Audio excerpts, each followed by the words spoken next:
You ask Tiger to solve. This deals with linear equations with one unknown. The final result is x equals -1/3. Let's solve it step by step. Simplify the expression. Expand the parentheses.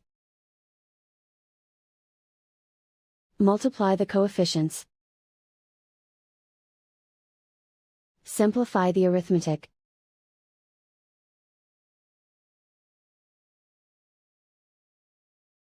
Group all constants on the right side of the equation. Subtract 2 from both sides. Simplify the arithmetic.